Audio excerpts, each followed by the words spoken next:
welcome to Ma'am Result Kai, Church. okay na ni Ma'am Kai, no? Okay if, na ni. if you're new here today, we just want to welcome you home. And we pray that you will grow with us as we continue the journey in the Lord. Sige daw. Amen. So, Nakita naman ako also, na sa later screen. on, we will be Okay na. showing Okay na. again our financial report. Ano So yan? we Next do, final. Next do na. promise that we'll be able to show this at least monthly so that we would be able to be informed regarding our finances and where all our tithes and offerings go. And hopefully that it will encourage us even more to give to the kingdom as we be able to continue on the journey and the ministry of the Lord. Amen. So later on, so it's at Amahawa so that we would be able to see it. And if you do have more questions about it, we do approach our elder, Sheila or Pastor Bernie for that matter. And also, we'd just like to welcome our brother from Australia, Brother Tilo is here with us. So, Brother Tilo, can you just stand up? So I know that you can see him because he's so tall. Right, so he's from Australia and hopefully that he's here to immerse with us, do ministry and continue on what the Lord has done in his life and here in Cagayan de Oro as well. So we'd like to welcome Tilo in Result Church. Can we just give the Lord a clap offering for this life? Thank you. And today's message will be given by our marriage coach, Coach John Isling, as we continue on with our series topic, Maturing Faith, this morning. Can we just give the Lord a clap offering once again? Thank you, Pastor. Okay na ni.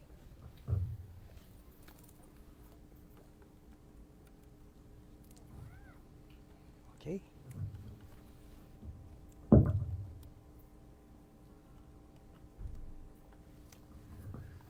Good morning, brothers and sisters. Welcome to Result Church. Welcome to our home. Now, may I request everybody to again give a welcome greeting. Nag-greet naman ta ganina. Nag-greet po ta sa community hour. And then let's just do it again. Now, please say hi, hello. Please greet those who are seated beside you. Hi, hello. I am. Tell them your name. Kay basin love, honey, lang nasa sa kadugay na nalimtan na nila. Ang alat sila mga bana o sila mga asawa. Introduce yourself a little. I'm happy you're here. Tell them, I'm happy you're here. I'm happy that I am seated with someone more handsome and more beautiful than me. And we welcome as well those who are here for the first time. Can you raise your hand, please? Ito mga first-timer today. Na may first-timer? Dito natay first-timer gyud from Germany. So we welcome our visitor from Australia, from Germany, from the Netherlands. So grabe siya, sige magod sa glaag. Sige siya o biyahe. Australia, Germany, Netherlands. Let's welcome our brother Tilo. So, kuha naman siya kanina, gitawag naman siya ni Pastor. Now, welcome as well those who are watching us through live stream. Now, I want you to all together say this. Okay, I have that here. Kana. I want you to all together say this. I love the Lord Jesus. I love Result Church. I will have a Jesus-filled day today. Okay. So, yeah, let's say it all together. I love the Lord Jesus. I love Result Church. I will have a Jesus-filled day today. Again. I love the Lord Jesus. I love Result Church. I will have a Jesus-filled day today. Nakaroon with excellence, with passion na. Okay, I love the Lord Jesus. I love Result Church. I will have a Jesus-filled day today. And for the last time, say it like tomorrow will be rapture day na. Niabot na si Jesus. So, dapat ato na dyan siyang koan. Let's make it more excellent pag yun. Sige. I love the Lord Jesus. I love Result Church. I will have a Jesus-filled day today. So dapat, di ba? Ang ingin mo ni God nga, you have to proclaim. So proclaim is dili na to siya isikreto, but we have to announce to the whole world. And how else are we going to announce that with a loud voice? Thank you and God bless you. Psalm 118 verse 24 says, this is the day that the Lord has made. Let us rejoice and be glad in it. This is the Lord's day today. This is God's day today. So now before I start, please pray with me as we ask the Lord to put power in our word today. Let's close our eyes and put ourselves in the holy presence of God.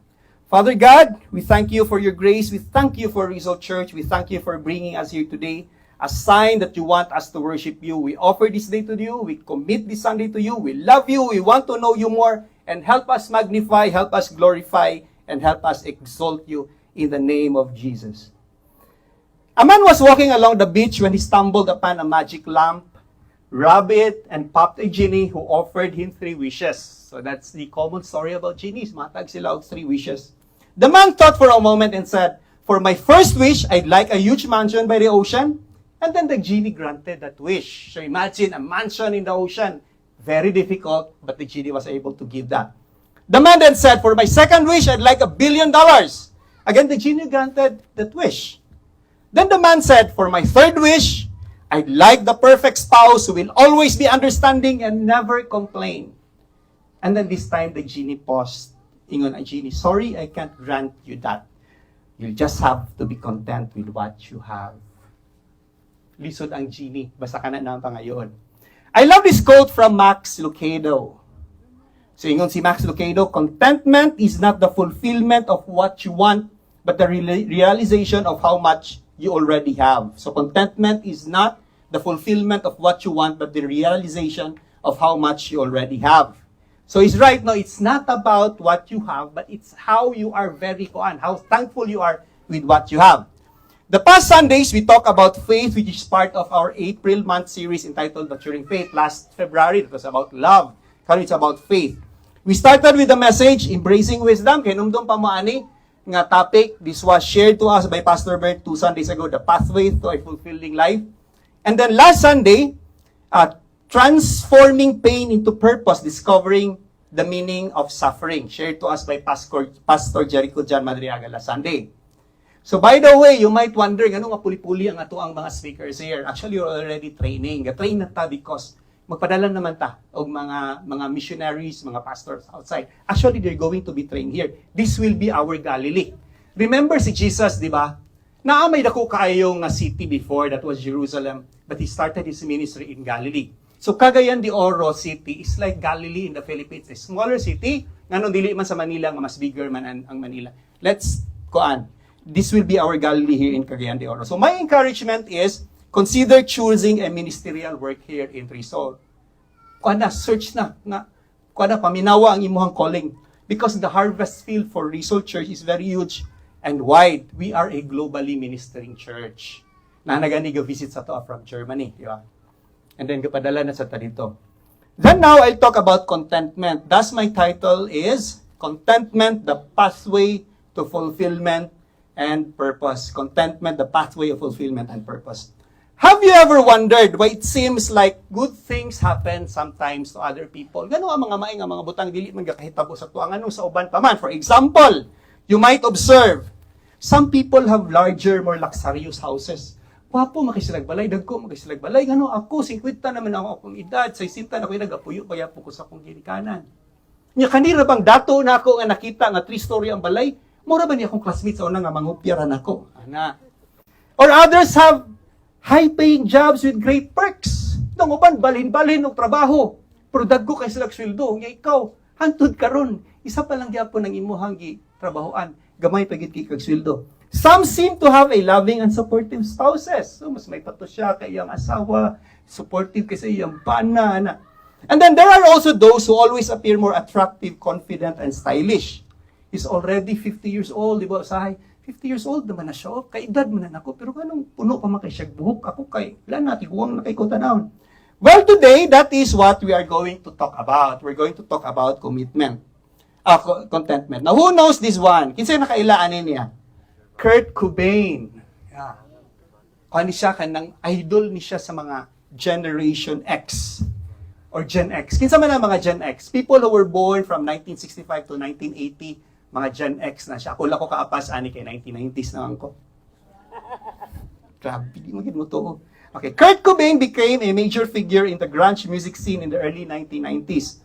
He achieved worldwide fame with Nirvana's album. So ang ngalan sa iyang team, iyang band is Nirvana. Ang title of the album is Nevermind.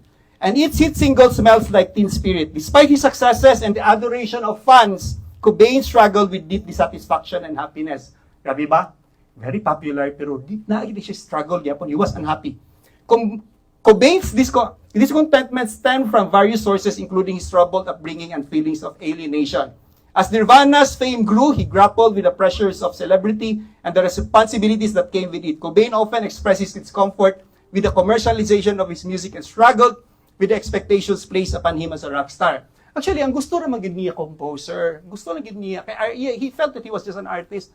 Pero nisikat man siya, ning dato man siya, mo na inuon ang iyang struggle. Wow, kalami kayo nung kuha na lang tataka ng shift of life. Sometimes baka naka, sus, kung ako popular ba ako, dato ba ako, kung nagintay ko, I would feel very contented.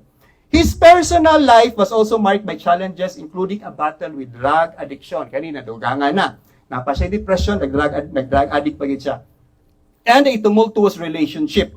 Cobain's marriage to musician Courtney Love was fraught with difficulties, and the couple struggles with substance abuse and the pressure of fame exacerbated his discontentment. Ultimately, Cobain's internal struggles and discontentment took a heavy toll on his mental health, so that on April 5, 1994, he died by suicide at the age of 27. So bata pa kay siya, he was still 27 when he committed suicide. His tragic death shocked the music world and highlighted the devastating effects of discontentment, fame, and mental health issue.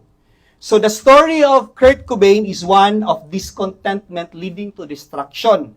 His is the story that serves as a reminder of the dangers of unresolved discontentment. So lisod yung kayo ng dili mo ma-resolve imong discontentment.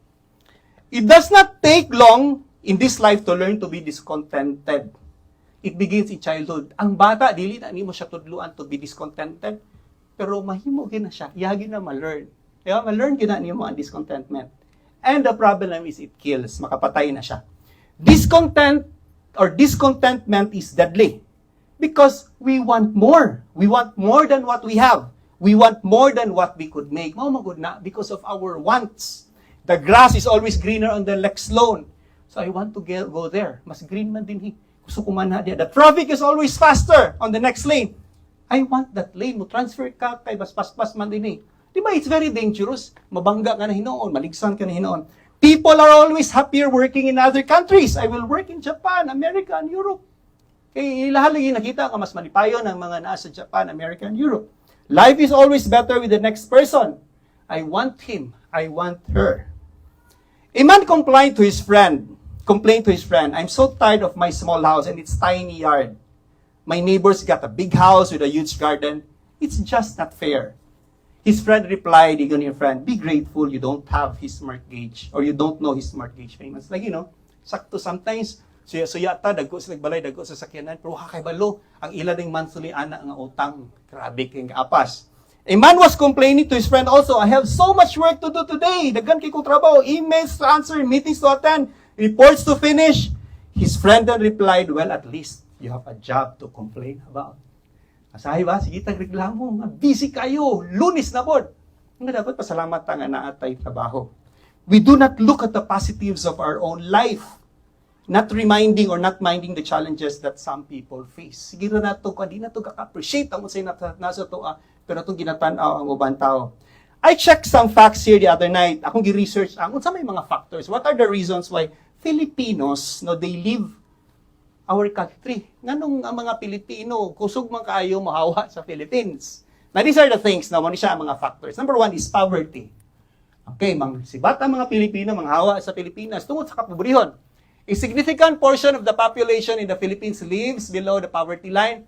According to the Philippine Statistics Authority, the poverty incidence was around 16.7% in 2018. While efforts have been made to alleviate poverty, it remains a persistent challenge. Manghawa sa Pilipinas tungod sa kapobrehon. Next is income inequality. The Philippines has a high level of income inequality. The richest 10% of the population hold a significant share of the country's wealth while the poorest struggle to make ends meet. Mahawa na lang sila sa Pilipinas kay kana ra magyapon ang 10% ra magyapon ang mudato, wala na chance for us mga poor people to succeed. Next is unemployment. Manghawa tungod kay walay available sa trabaho. The unemployment rate in the Philippines varies, but it has been a concern, especially among economic downturns or crises such as COVID-19 pandemic. The unemployment rate was around 6.6 in December 2021. Another also is, politics. Manghawa tungod kay dili ganahan sa political situation sa Philippines. The political situation in the Philippines has been a source of discontent for many issues such as corruption. Hawa ta kay corrupt kay na kuan, daghan kay corrupt sa Pilipinas. Human rights abuse and controversial policies have sparked protests and criticism both domestically and internationally. These factors contribute to our discontent. That's why a lot would want to leave the country for greener pastures. So, man namang hawa because we want more. A better earning job. Gusto tagwapo nga trabaho. A better car, a bigger home, a better spouse. No, say, may yunta nga, I wish I have that husband. I wish I would have that wife. And also, kanipa, very common, a better sexuality. I wish I was a man. I wish I was a woman. So let's open our Bibles to Philippians 4. If you have your Bibles in your cell phones, please open that to Philippians chapter 4, verses 10 to 13. Okay, Philippians chapter 4, verses 10 to 13. I rejoiced in the Lord greatly that now at length you have revived your concern for me. You were indeed concerned for me, but you had no opportunity. Not that I am speaking of being in need, for I have learned in whatever situation I am content. I know how to be brought low, and I know how to abound. In any and every circumstance, I have learned the secret of facing plenty and hunger, abundance and need. And I can do all things through Him who strengthens me. The Apostle Paul planted a church in Philippi of Macedonia. He received a vision from a man telling him to help them. So ato siya sa Philippi because of that vision. And at that time, Paul was in Troas in the coast, the Mediterranean Aegean coast, and he went from Troas to Philippi and planted a church there. The church became very prosperous. It grew. It was vibrant. Guwapo. Tsada ang Philippian nga church. He had a beautiful relationship with this group of people. With their prosperity, they supported Paul's ministry, and after many years, Paul wrote this letter to them. Paul was already in prison in Rome this time. So pagsulat yan ni Philippians, muna siya ang context how he was already in prison. And he just remembered ang mga brethren sa Philippians. 10 years have passed from the time Paul went to Philippi to plant the church and got thrown into the Philippian jail and he got beat up. So gipriso siya, gikulata bagid siya. Dili sayon ang naagian ni Paul. At first, they were able to support Paul, and for some undisclosed reasons, they lost touch. So una, ga-support man sa ni Paul, but we have to understand it, Philippi, or kana siya nga place is very far from Rome, and then in the absence of cell phones, in the absence of telegrams, nawala ng ilang communication ni Paul. So they lacked the opportunity to continue that support, and they were reconnected because a guy from Philippi named Epaphroditus, an ambassador of the church who walked 800 miles. Imagine, gilakaw niya 800 miles. 800 miles is like, I think mga 400 kilometers. And then he finds Paul in jail and handed Paul a financial gift. And Paul thanked him and then the people of Philippi. Moment na nagpasalamat si Paul, ani. Now, Paul was teaching them to be connected to God's people. So, ingon si Paul nga, be connected. You go with your fellow Christians. Kaya happy po si Paul na iya pong experience nga. They found him and then he was reconnected back to them.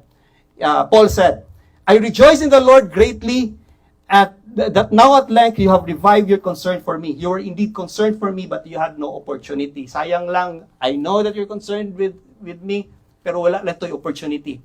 Paul was encouraging them to stay, be with, and talk with fellow Christians. He wants them to be happy. So, encourage nila nga, kamo mga Christians, pag-uban mo, mga igsuon mo. And that is what we experience here in Rizal. Diba? Ang ato gani mga barkada, mga kauban na nato sa Rizal, magbiyahe ta, to Tagbukiton, Malay-Balay, Ligan, puro na nato. In fact, gani, ang whole week na to is puno na og schedule ang atong kauban, mga kauban na yapon sa church.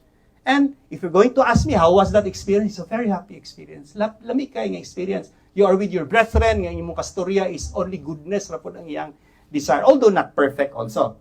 So he wants them encouraged at all times. Gusto niya nga encourage nila sila. And then Paul was teaching them here also about contentment. So first, gitudloan niya about being connected with the Christians. And then he also taught them about contentment. Now, Paul said, be content. Not that I am speaking of being in need, for I have learned in whatever situation I am to be content. I know how to be brought low, and I know how to abound. In any and every circumstance, I have learned the secret of facing plenty and hunger, abundance and need. So this is a very famous verse, di ba? Kanisha. So contentment is the subject of these two verses, verses 11 and 12. So here are the things about contentment. Contentment is not related to scarcity. Actually, it has nothing to do with scarcity. Dili tungod sa kapobrehon, no, nga kuan ma-content ka. Socrates said,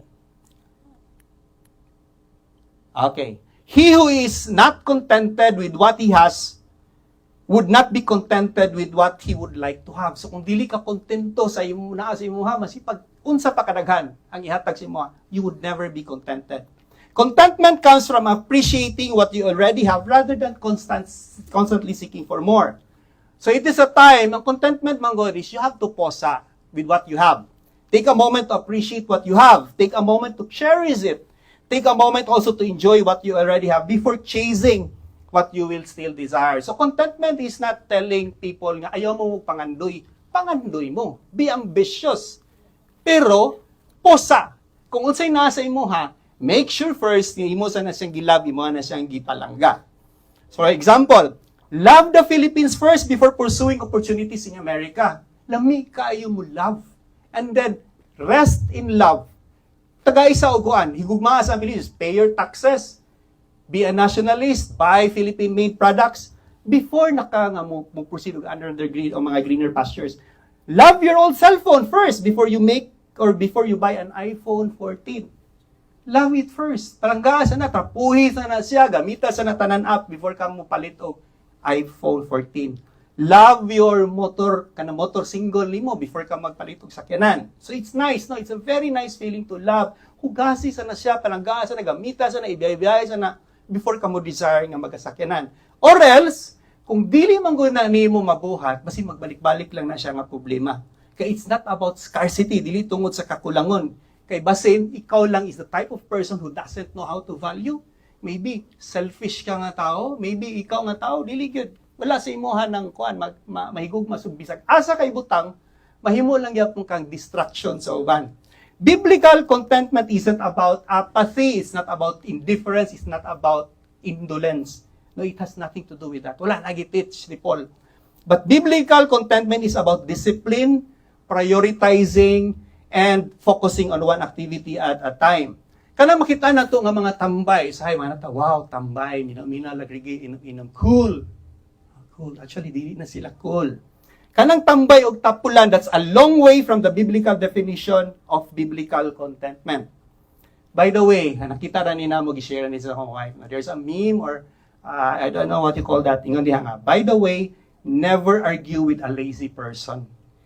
They've done nothing and they'll do nothing. Wala man gyud na sila gibuhat. Sakto. Ayaw pakig-away sa nga tapulan. Wala kita na sila gibuhat. So ingon nila sa Pilipinas daw sa tanan nasod nga giinom og energy drink. Nya pag humanda yon mo pahulay. Actually, ang energy drink that's supposed to be used nga magpaghuman mo inom. Gidapasay, dinukdukay, duwa ana. Pero sa Pilipinas lang nga mag-inom energy drink pag human matulog. Paul says,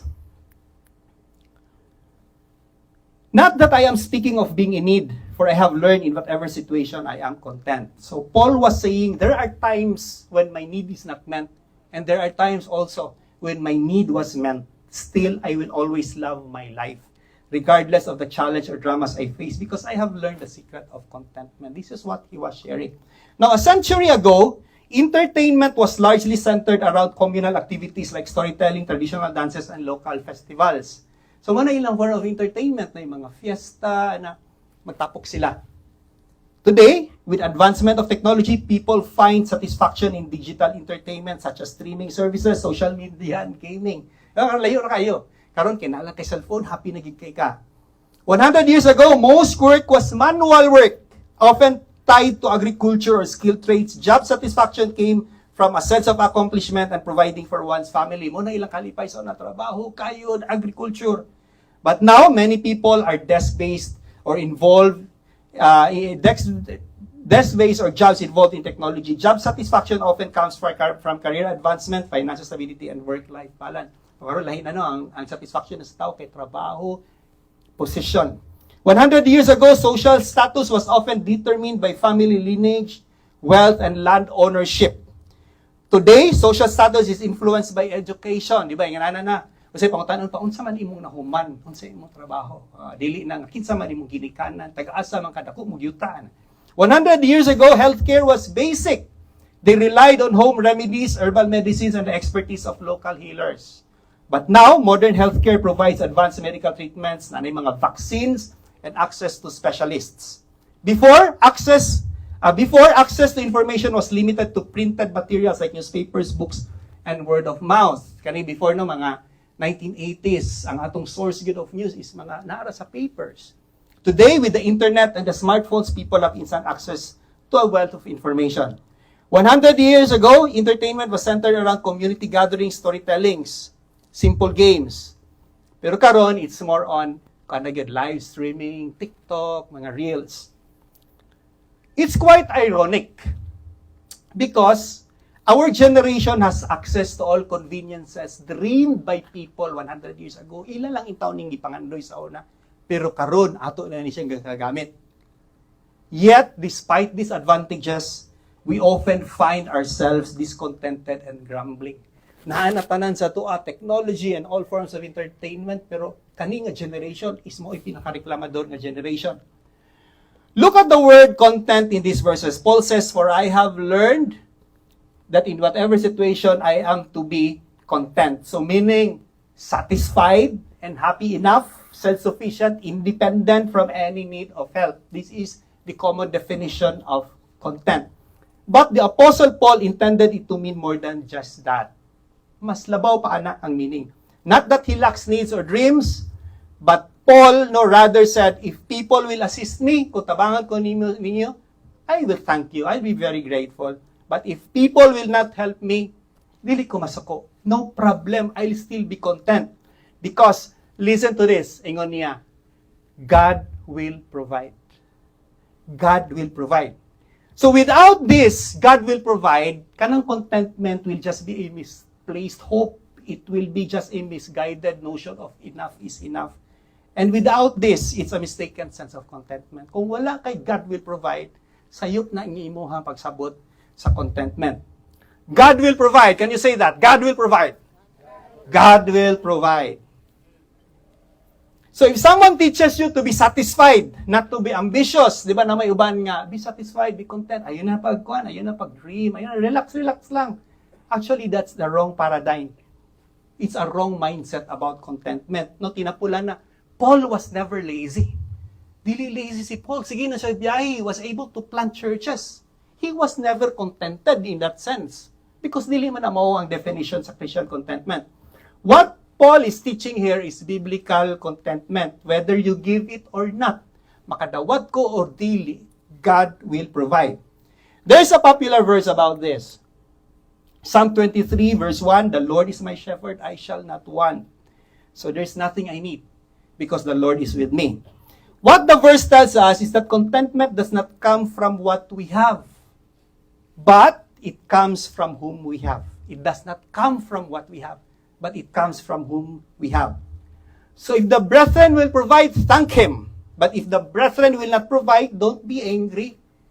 Because dili man gyapon na siya gyud ang imong provider. Si God man ang nag-provide, anak. So contentment is not about scarcity, not about want, not about a need that has to be filled. Dili ni siya about scarcity because there is more than that. Now, contentment is not related with abundance. That's the second point. Contentment is not related. So, it's not related with scarcity. It's not related with abundance. Oh. Okay, wala diri. So, Benjamin Franklin said, contentment makes poor men rich, and discontentment makes rich men poor. Contentment makes poor men rich, and discontentment makes rich men poor. So, notice where Paul is in this description.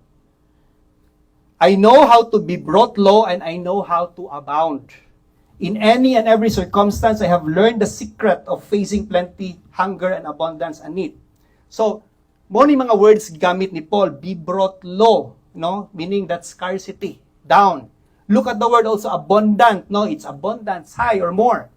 Sometimes life is high and sometimes life is low. Paul has experienced that both. Life niya, one time was high and one time it was low.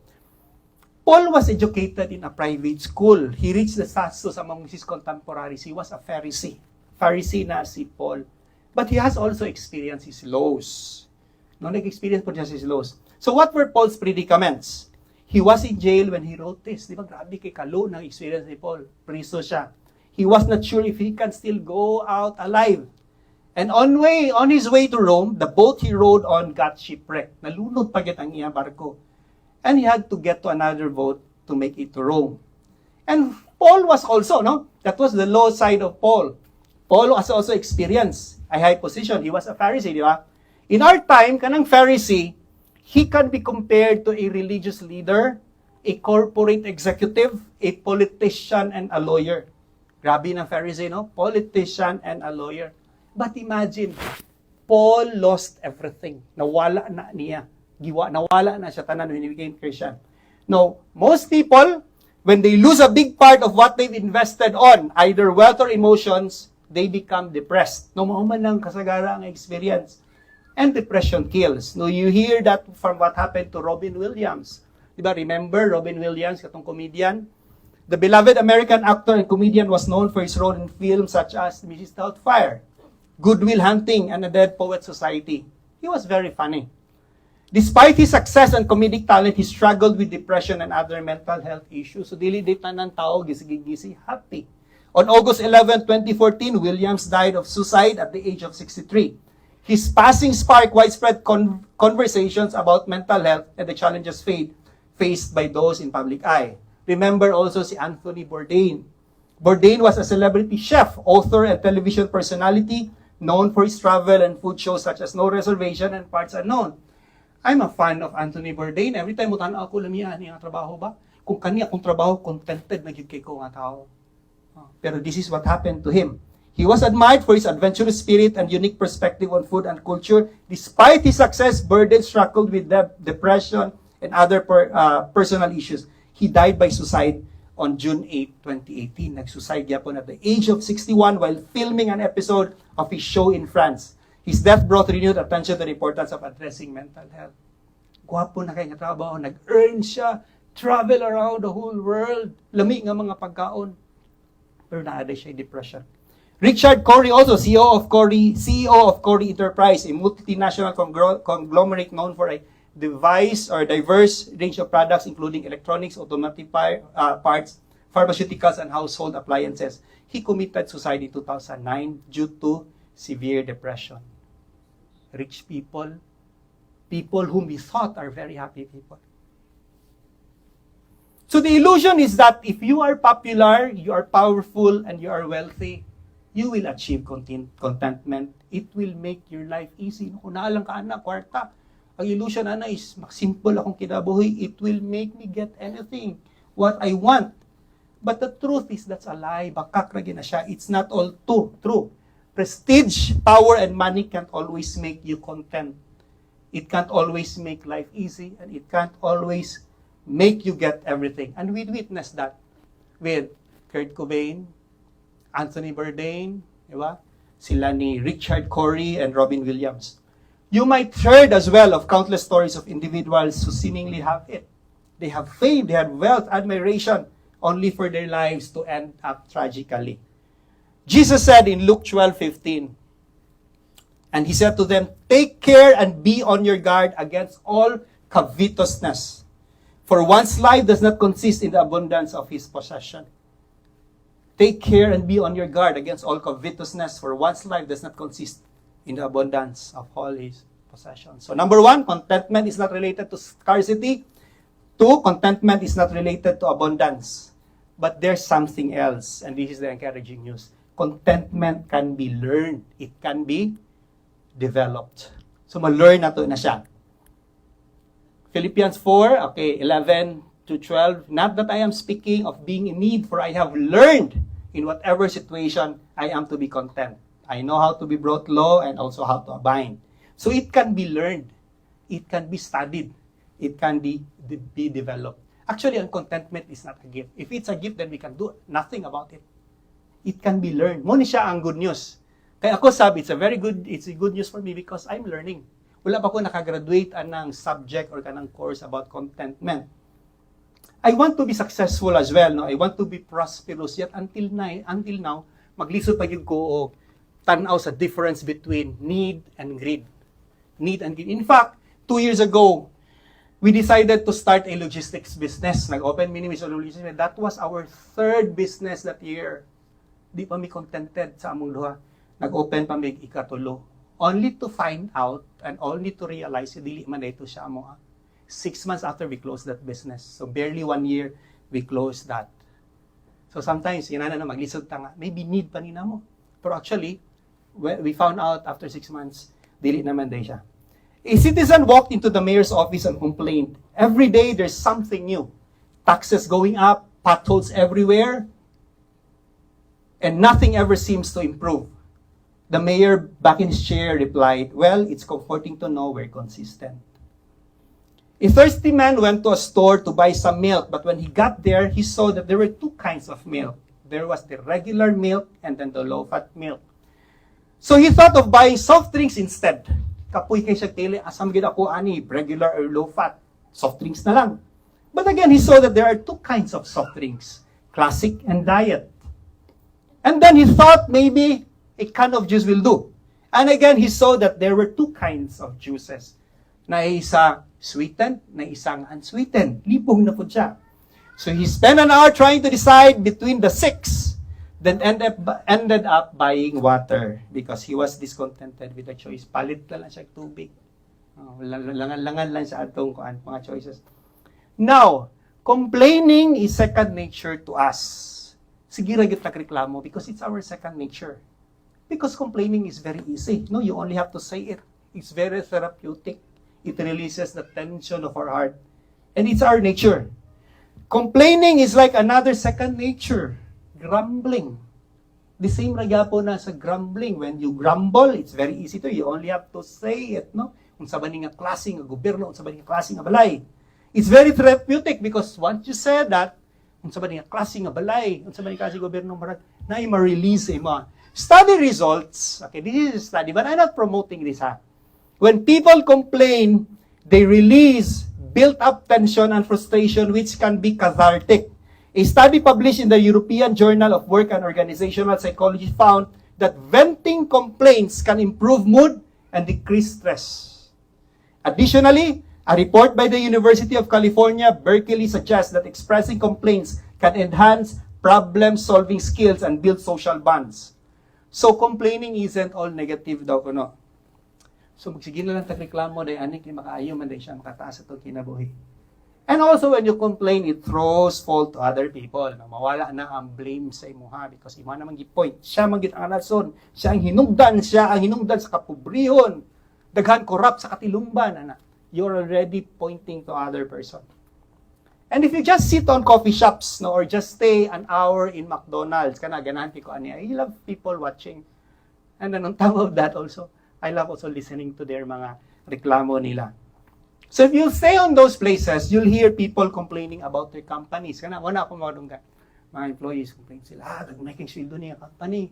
O siya mo himong company, ay kuan na, ilara nang show lang na nila.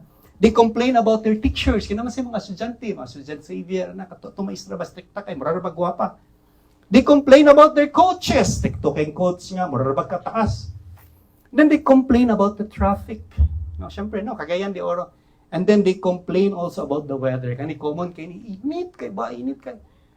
Lagi kay ignon ba nga dugay naman tas Pilipinas. Wala pa gyapon tanan ng kainit. Ay, by the way, ingon si Tilo, si Sir Tilo, yun siya nga, magtulog daw siya kay wala siya electric fan, wala siya aircon. Oh, kita no, Filipino tadugay na kita. 48 years already, kung ako, pero di ko katulog na wala electric fan. But here comes a foreigner from a cold place. Kabot niya diri, dili siya ganahan, wala siya nagamit og aircon. Kay makatulog ra siya nga, ingin ana, init, igang. Kita, mas arti pa ang mga Pilipino. So contentment is not related to scarcity, it's not related to abundance, and contentment can be developed. Now here are principles to live by about contentment. So principles for achieving contentment. Number 1 is avoid comparing yourselves to others.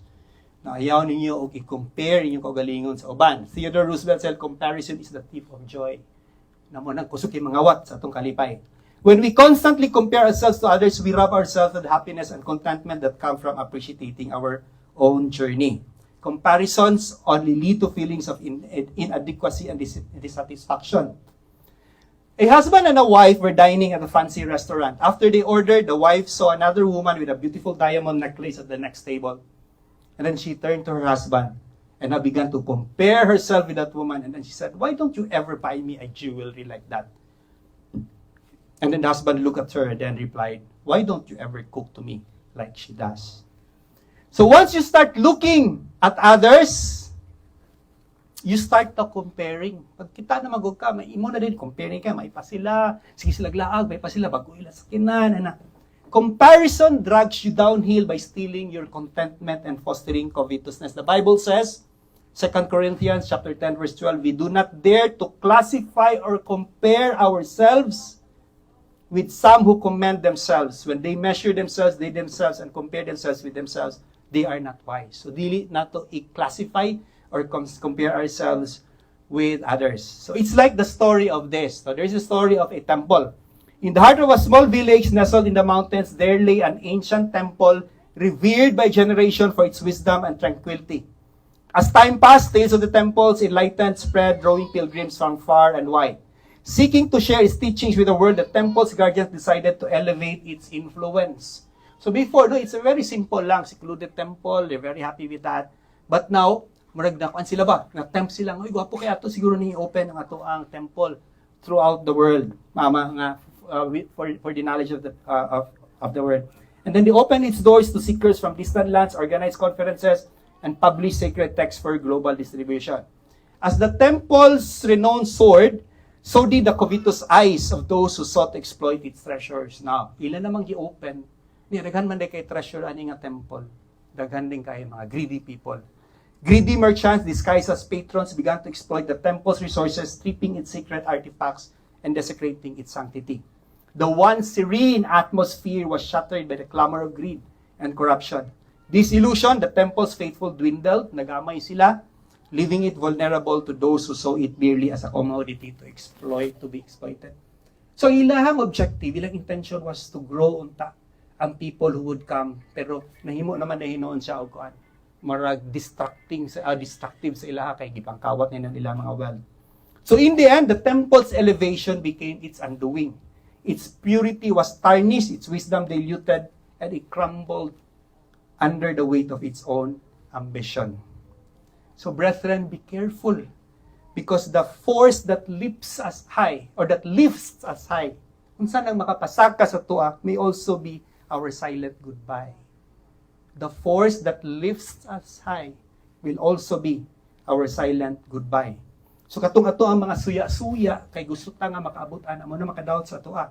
True elevation lies not on worldly fame, but on the depth of one's integrity. So avoid comparing yourself with others. Ayaw, no? Focus on your journey. Focus lang sa imong kagalingon. Practice gratitude. Be thankful with what God has given you. And limit social media. Kana, sige tag silos-silos. Dili na ta contentment kasi sa tagtanaw sa social media. Makita na to mga classmate nga mga sige pangupya, bagsak. Karon, wow, dagko kay balay. So sa may ma-feel nimo, suya. A second principle on contentment is adjust your expectations downward. So, isa man gud nga maka-discontent sa imo kay taas sa kay expectation. You adjust your expectations downward. William Shakespeare said, expectation is the root of all headache. Expectation is the root of all headache.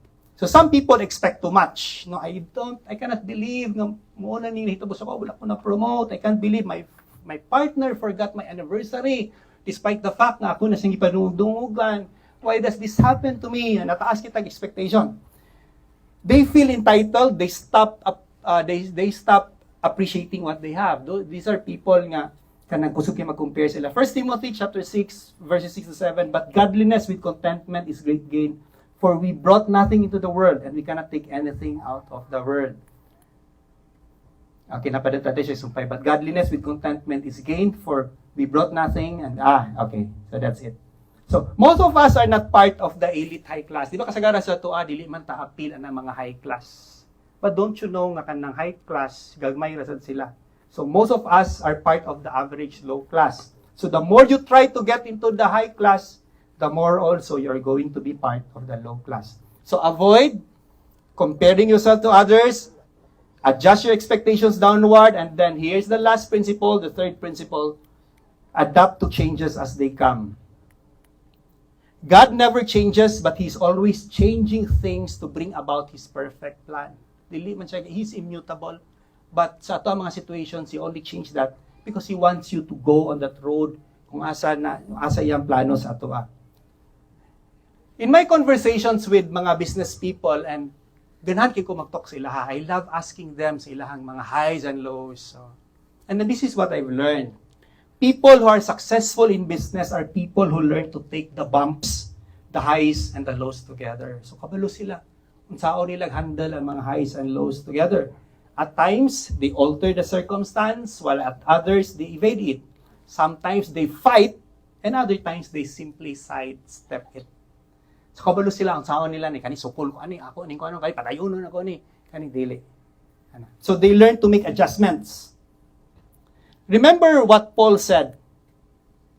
I know how to be brought low and I know how to abound in any and every circumstance. I have learned the secret of facing plenty, hunger, abundance, and need. So several experiences ni Paul. Low. Ingat siya, I know how to be brought low. Abound. Abundance. I know how to be abundant. Plenty. I have learned the secret of facing plenty. Hunger. Oh, gigutom sad siya. Abundance, need. Paul was saying, adapt to changes as they come. Maura man po ning giingon ni Paul. Nga sa time nga high ka, sa time nga low ka, you have to know how to handle that and you have to know how to adapt. So be open to new ideas. View change as an opportunity for growth. Develop resilience to bounce back and cultivate a positive mindset. So that's the principles. The 3 principles are: avoid comparing yourself to others, adjust your expectations downward, and adapt to change as they come. Now, Paul said in verse 13, I can do all things to Christ who strengthens me. Mo gini siyang philosophy ni Paul. His belief in finding contentment is, I can do all things through Christ who strengthens me. When he wrote that verse, Philippians 4, or that book, first Philippians 4, he did not write that amidst the luxury of a hotel. He did not write that in Lux Hotel or in Deluxe Hotel or in any 5-star hotel or in a lavish restaurant. But Paul wrote that. Giswat na niya in jail. He was beaten up. Bikulata siya. He was talked against by people, both believers and unbelievers. Ginalipak siya. He was uncertain whether he could leave prison alive. Yet, he says, I can do all things through Christ who strengthens me. Not I can do all things myself. But he said, I can do all things through Christ who strengthens me. So the 3 principles: avoid comparing yourself to others, adjust your expectations downward, adapt to changes as they can. These principles can truly have an impact. Naalang man ni siya impact if you have, I can do all things through Christ who strengthens me. Depende rin na siya, no? It will have an impact if you're confident in God's power. So true commitment can only be enjoyed when you're confident in God's power. So when you say, I can do all things through Christ who strengthens me, you're like saying, I can find contentment with everything that I have, highs and lows, because I know that I am with God, I am with Jesus. I'm not alone on this. So Paul's contentment stemmed from his belief that he could overcome any challenge through the strength provided by his faith through Jesus Christ. So here's an ending quote from Warren Wisby. Real contentment must come from within. You and I cannot change or control the world around us, but we can change and control the world within us. So each time we wake up in the morning, before we sleep, or before we open our Bibles, or after also, no, we spend time in prayer, teach and tell yourself, real contentment must come from within. Sa sulod, sa kasing-kasing, magsugod ang real contentment. So as we end, can we all together say, I can do all things through Him who strengthens me. Sige, David, let's say it all together. I can do all things through Him who strengthens me. Again, I can do all things from Him who strengthens me. Let's bow down our heads in prayer. Father God, we just want to say thank you for your faithfulness to us. Thank you, Lord, for all your provisions. All the ways we've learned, grown, the times of plenty, and even the times of scarcity. We didn't like it being in lack, but we like what you have done in spite of that, and what we are becoming because of it. It's not related to how much or how little, and it's something we can learn. Lord, we pray no matter what comes our way, we would focus on you and embrace the truth that you will provide. I can do all things through Christ who strengthens me. We pray this in the name of the Lord Jesus. Amen. Thank you, brethren. God bless you. God bless Result Church.